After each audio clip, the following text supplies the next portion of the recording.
is one of the most basic human rights as it contains all the nutrition that people need to.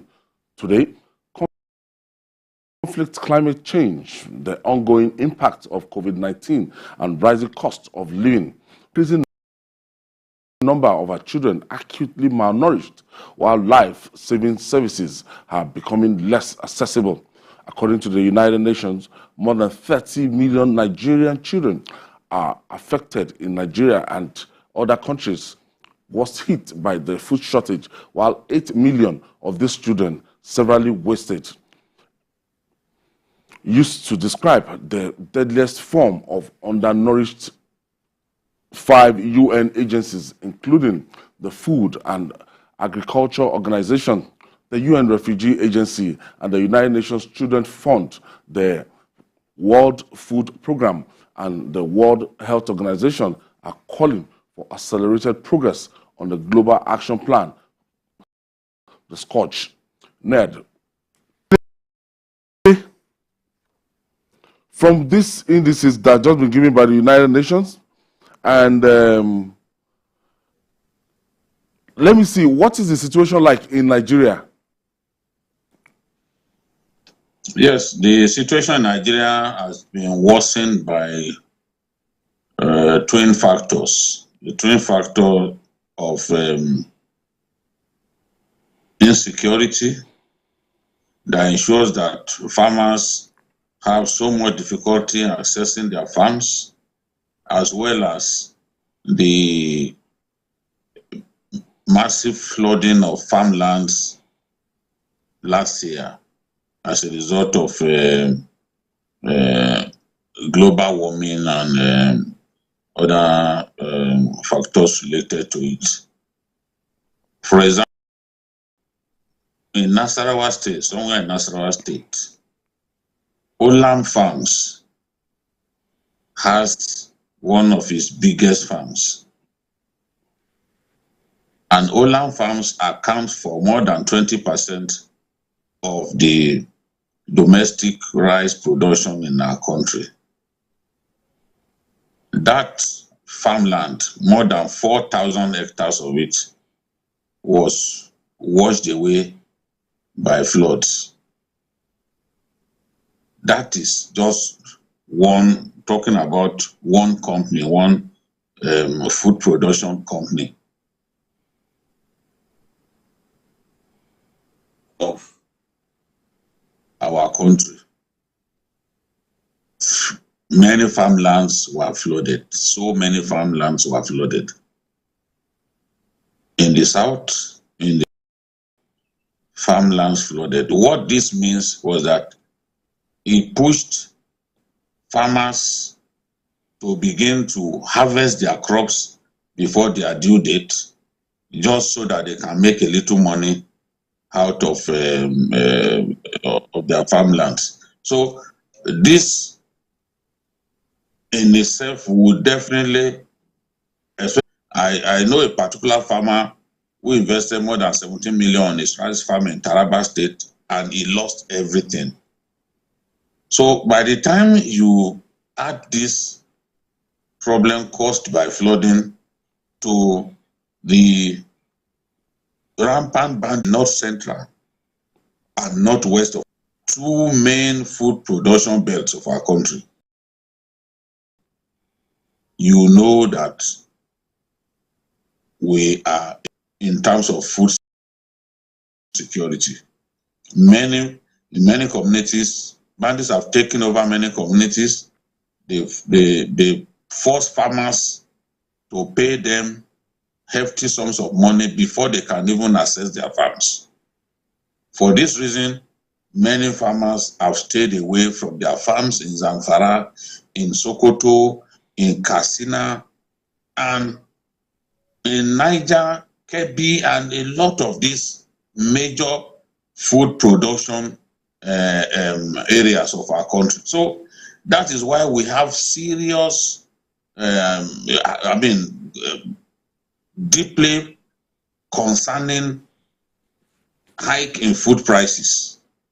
Because at the time when you don't have enough, when you do not produce enough, the little that you have produced, the prices will go up. And when prices go up, in people will not will lose the ability to even purchase food to feed their families.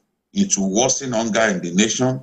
It will worsen malnutrition because young people need to be fed to stave off malnutrition. But if even their parents are struggling to put food on the table, what do these young people then, what do they eat? Don't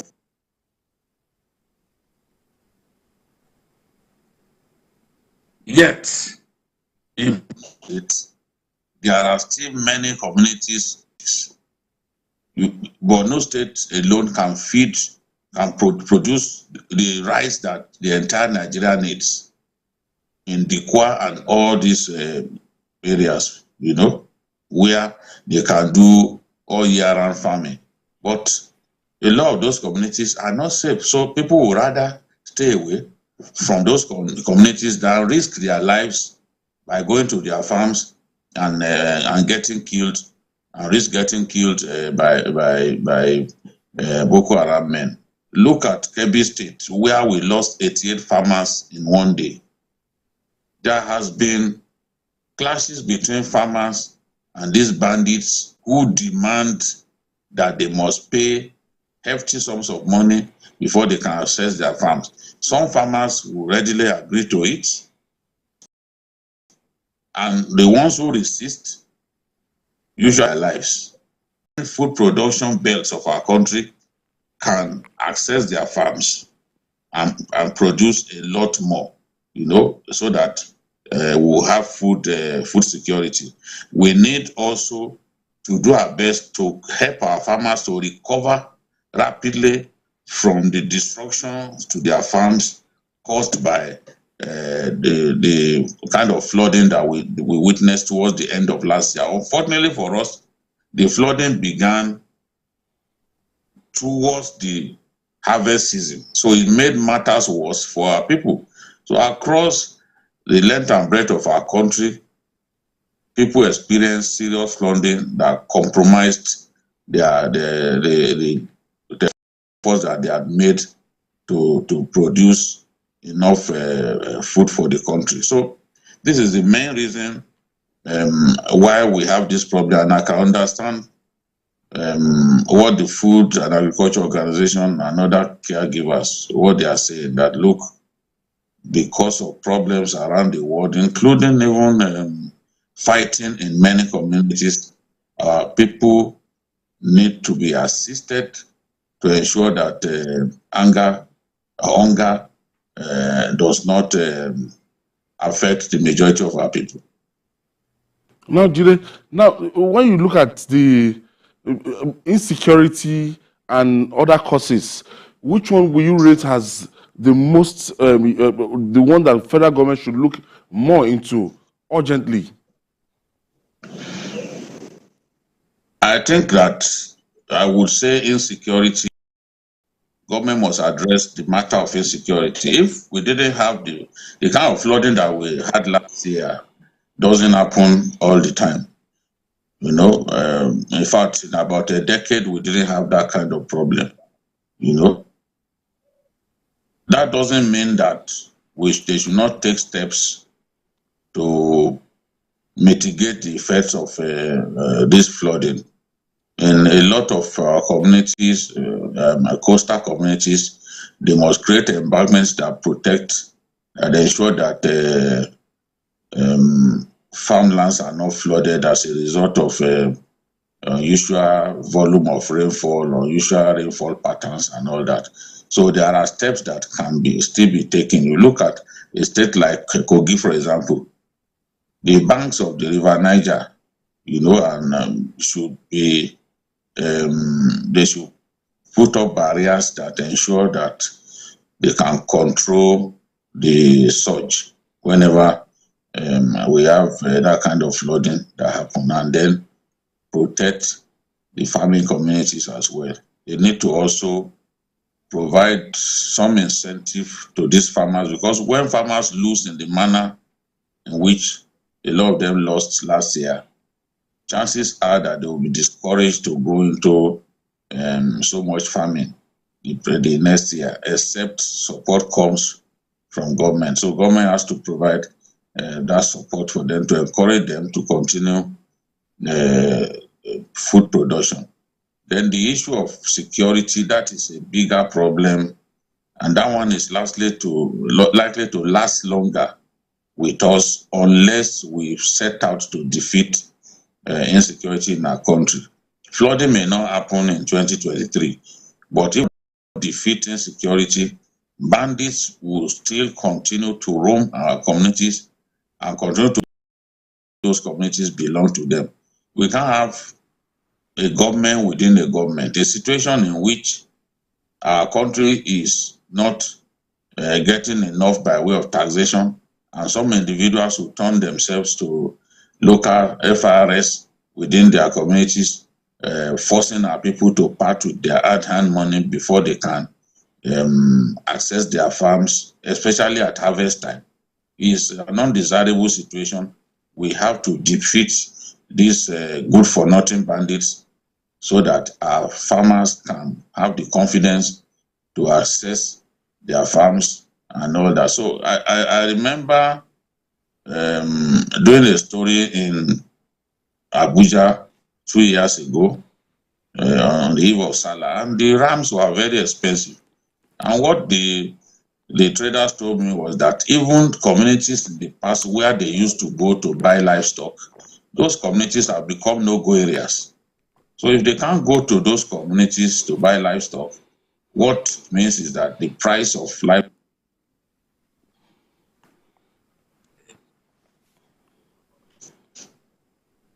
So government must do its best to defeat insecurity.